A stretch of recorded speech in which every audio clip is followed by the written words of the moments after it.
గౌరవ మేయర్ గారికి, గౌరవ ఉడా చైర్మన్ గారికి, గౌరవ మార్కెట్ పల్నాడు జిల్లా చిలకలూరిపేటలో స్వచ్ఛాంధ్ర స్వర్ణాంధ్ర కార్యక్రమం సందర్భంగా రాష్ట్ర చైర్మన్ పట్టాభి, పల్నాడు జిల్లా కలెక్టర్ కృతికా శుక్ల, కూటమి నాయకులు, మున్సిపల్ సచివాలయ సిబ్బంది పాల్గొని వసతి గృహాలను పరిశీలించారు.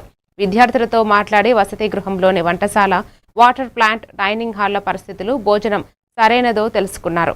కేంద్ర సహాయంతో పట్టణాల, గ్రామాలలో స్వచ్ఛంద స్వర్ణాంధ్ర వాహనాల ద్వారా చెత్త డంపింగ్ను సక్రమంగా నిర్వహిస్తారని తెలిపారు. కూటమి నాయకులు, మహిళలు, అన్ని విభాగాల అధికారులు కార్యక్రమంలో చురుకుగా పాల్గొన్నారు.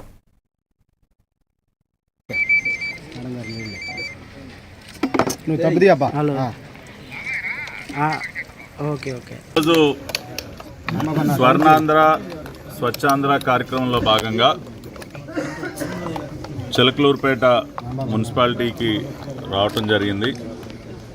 మనందరికీ తెలుసు, ప్రతి నెల 3వ శనివారాన్ని స్వచ్ఛాంధ్ర దినంగా ప్రకటించి గౌరవ ముఖ్యమంత్రి తీర్మానం ఆమోదించడానికి శాసనసభ సమావేశాలు ఏర్పాటు చేసుకోవటం వలన స్థానిక శాసనసభ్యులు గౌరవ ముఖ్యమంత్రి గారు ఈ కార్యక్రమంలో పాల్గొనలేకపోతూ ఉన్నారు.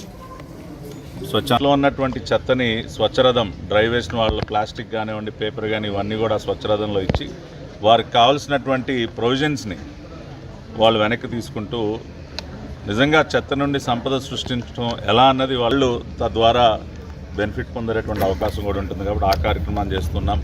అతి త్వరలోనే సోలార్ కూడా ఈ హాస్టల్ దగ్గర ఏర్పాటు చేసి పూర్తిగా ఎలక్ట్రిక్ కన్జంప్షన్ అంతా కూడా సోలార్ ద్వారా కన్వర్ట్ చేసుకునే ప్రణాళిక కూడా గౌరవ కలెక్టర్ గారు సిద్ధం చేస్తూ ఉన్నారు. పట్టణంలో డంపింగ్ అనే